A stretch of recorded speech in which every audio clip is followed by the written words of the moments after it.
membahas gugatan yang dilayangkan selebgram Lisa Mariana terhadap Gubernur Jawa Barat yang sebelumnya mantan Gubernur Jawa Barat Ridwan Kamil bersama kuasa hukum Lisa Mariana Markus Nababan dan juga Guru Besar Fakultas Hukum Universitas Jenderal Sudirman Profesor Hipnu Nugroho. Dan selamat malam Prof. Hipnu dan juga Pak Markus. Selamat malam. Ya, selamat malam. Selamat malam, Prof. Baik, malam hari ini kami juga sudah mengundang penasihat hukum dari Ridwan Kamil, namun hingga saat ini masih belum dapat bergabung. Kita akan langsung berbincang dulu dengan Bung Markus dan Pak Prof. Hipnu. Begini, saya ke Bung Markus dulu. Kalau sekarang sebenarnya perbuatan melawan hukum seperti apa yang tertuang dalam gugatan klien Anda Lisa Mariana ke Pengadilan Negeri Bandung, Bung Markus? Baik, itu jadi gini. Perbuatan melawan hukum itu kan jelas kalau diatur di KUHP Perdata itu di mana atas perbuatan seseorang yang menimbulkan kerugian itu dapat kita tuntut di pengadilan untuk kerugian secara material dan material. Dalam konteks yang kita ajukan di Pengadilan Negeri Bandung itu adalah di mana berdasarkan putusan juga dari putusan MK nomor 46 di mana kami berdiri di sini adalah memperjuangkan hak anak yang telah lahir dan dia berhak mendapatkan identitas. Dalam artian di sini gugatan ini walaupun di 1365 yang tetapi dasar lebih fundamental adalah adanya putusan MK yang menyatakan bahwa hak ini berhak mendapatkan identitas selaku warga negara Indonesia yang telah lahir. Kalau begitu saya langsung ke Prof. Hipnu. Prof. Hipnu, dalam penjelasannya Bung Markus tadi, apakah gugatan ini cukup kuat? Tadi katanya gugatan melawan hukum kaitannya dengan kasus yang sebelumnya juga bergulir. Iya, begini, memang ini yang menarik ya, kasus terhadap pengaduan sebagai bentuk tindakan menfitnah, bahwa fitnah itu tidak betul, bahwa fitnah itu merugikan, kan dugaan seperti itu, sebagai aduan. Kemudian ada gugatan. Nah, pertanyaannya di sini kemarin, kalau tidak salah kita melihat sebetulnya anak itu betul anaknya atau bukan. Nah ini yang jadi perdebatan. Kalau itu memang betul, saya kira Bang Markus potensi menang. Tapi kalau tidak, nah ini yang jadi problem. Ini tes dulu, tes DNA bahwa di dalam pembuktian suatu perkara di Indonesia yang betul-betul valid itu hanya sidik jari. Karena 2 juta orang baru sama DNA. Nah ini Bang Markus, bagaimana tentang hasil DNA? Kalau itu iya, Bang Markus potensi. Tapi kalau tidak, lah ini bisa berbalik. Begitu. Nah, tadi juga di konferensi pers, Bung Markus menyatakan minta Pak RK dan Lisanya juga tes DNA ya, begitu ya, Bung Markus? Ya. Jadi mungkin izin saya mau tanggapi seperti ini. Ya, silakan. Tadi saya menyambut dari pandangan dari Prof. Sebetulnya kan gini. Kita ini kan upaya hukum yang kita lakukan adalah tentunya untuk mendapatkan kejelasan ataupun kita mendapatkan hak daripada konstitusi klien kami yaitu upaya hukum perdata. Kan saya selalu kami terangkan bahwa jelas kok di sini di poin 3.15 di putusan MK nomor 46 itu jelas pertimbangannya. Menimbang bahwa berdasarkan seluruh pertimbangan di atas maka para dalil pemohon sepanjang menyangkut pasal 2 ayat 2 Undang-Undang nomor 1 tahun 74 tidak beralasan menurut hukum.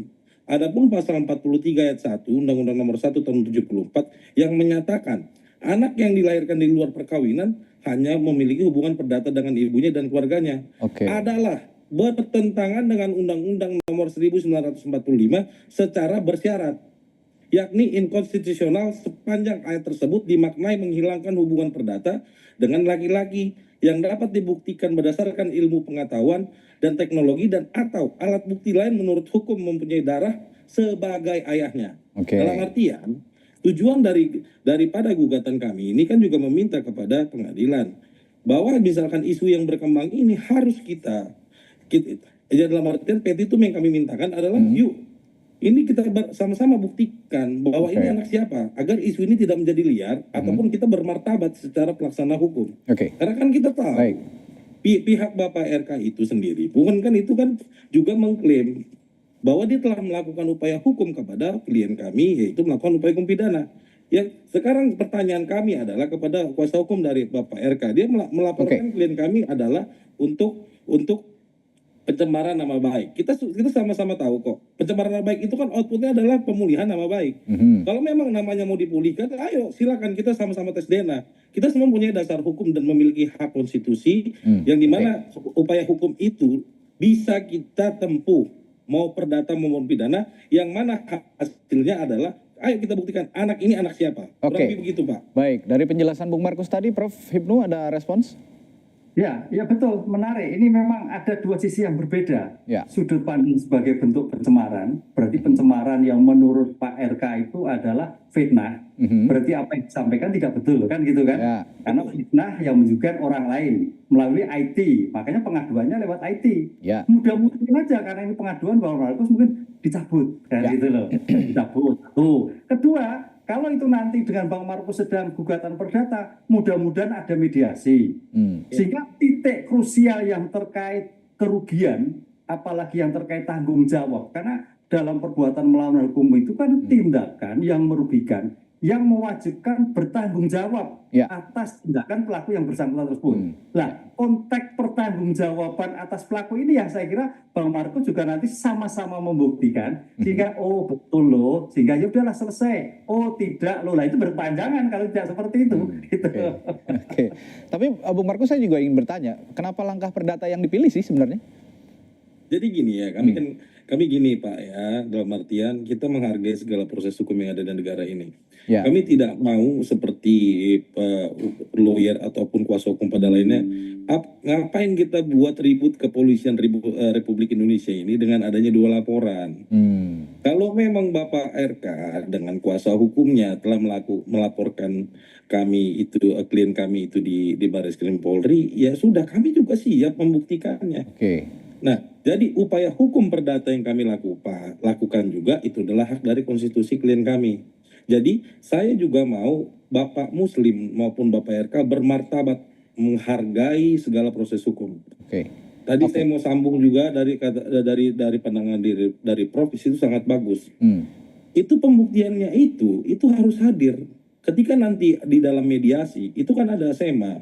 SEMA aturan di Mahkamah Agung itu mewajibkan prinsipal itu harus hadir di dalam persidangan.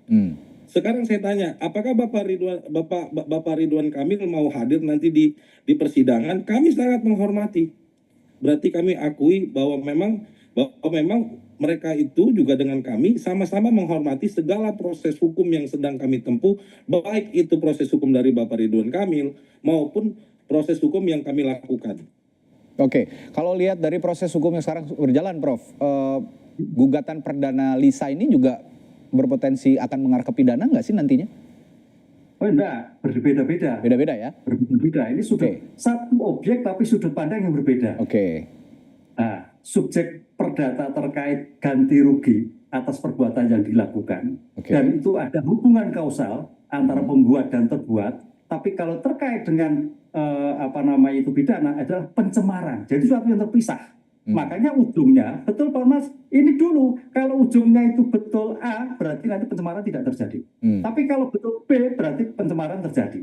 Ini saya kira memang harus penyelesaian yang tepat Mas Markus, sehingga tidak sampai berlarut-larut. Nah, itu. Betul. Tadi, tidak berlarut. Fokusnya apa sih? Oh, tentang status. Fokusnya itu apa? Pertanggungjawaban. Lah, yang dipertanggungjawabkan status itu betul atau tidak? Ini yang jadi fokus dulu. Baru pada tindakan lain. Begitu tidak terbukti, baru terkait perkara pidana jalan. Berarti fitnah selama ini. Oke, termasuk kalau itu nanti terbukti, berarti perkara pidana tidak berjalan. Gitu. Oke, termasuk soal ganti rugi ya, Prof ya, seperti yang harus dipenuhi tergugat misalnya. Iya, dampak dari suatu perbuatan yang terkait tentang betul, ya mau ganti rugi. Oke. Kan gitu kan. Oke, baik. Nah, Bung Markus, setelah ini langkah yang kan sekarang sudah ini ada gugatan baru ya, perbuatan melawan hukum. Setelah ini kan juga proses hukum sebelumnya masih berjalan. Sejauh ini proses hukum yang kemarin sudah diajukan sebelumnya, progresnya sudah sejauh mana sekarang? Maksudnya proses hukum yang dilakukan Bapak RK mungkin ya? Iya. Kalau melihat ini responsnya maksudnya dari kuasa hukum Lisa sendiri bagaimana? Kami responnya sangat appreciate ya, dalam artian setiap proses hukum itu kita hargai. Justru kami berharap kok undangan belum pernah datang ke klien kami. apakah upaya hukum dari Bapak RK itu main-main apa tidak? Ya, kami belum dapat undangan secara ke klien kami. Kalau klien kami sudah diundang, kami akan hadir, kami kita hadapi. Oke. Gitu loh. Kami Ya. buktikan, kami janganlah menjadi laporan yang receh, murahan. Oke. Tolong buktikan secara pidana, silakan. Ayo kita buktikan. Mau itu pun dipidana maupun diperdata, kami siap. Tapi kalau Jadi kata Prof tadi, jangan menjadi ya. jangan jadi proses itu, jangan jadi proses ajang untuk menakut-nakutin klien kami. Kami tidak takut sekalipun. Oke. Kami buktikan kebenaran, kami berdiri di atas namanya hak seorang anak yang kami perjuangkan. Konsekuensi hukumnya tadi Prof sudah sampaikan, andai pun misalkan klien saya ataupun Bapak RK yang salah, semua mempunyai konsekuensi hukum dan aturan hukum di negara kita ini sudah jelas Oke. diatur. Kalau tadi Prof bilang preferensi proses hukumnya juga harus fokus begitu. Nah, kalau bicara fokus proses hukum akan fokus di mana dulu berarti ini yang akan didahulukan? Proses hukum gini. Bapak nanya saya maksudnya. Ya, ke Bung Markus. Sorry. Oke. Proses hukum itu kan dua-duanya sedang berjalan. Oke. Tentunya kami secara lawyer itu kan memiliki tim. Jadi untuk khusus di perdata itu langsung ditangani oleh kantor saya, Markus Nababan and Partners, dan di dalam pidana itu ada di kantor John Boy Nababan and Partners. Dalam artian kami fokus, kami semuanya fokus. Upaya hukum yang dilakukan beliau dengan upaya hukum perdata yang kami lakukan sangat fokus. Baik, kalau gitu kita tunggu prosesnya nanti ke depannya bagaimana, dan diskusi kita malam hari ini semoga juga bisa jadi penjelas begitu ya duduk perkara kasus ini sebenarnya. Karena ada aksi saling melaporkan juga, saling gugat juga begitu. Baik, terima kasih Bung Markus dan juga Prof Hipnu untuk perbincangannya di malam hari ini di Sapa Indonesia Malam. Sampai ketemu kembali.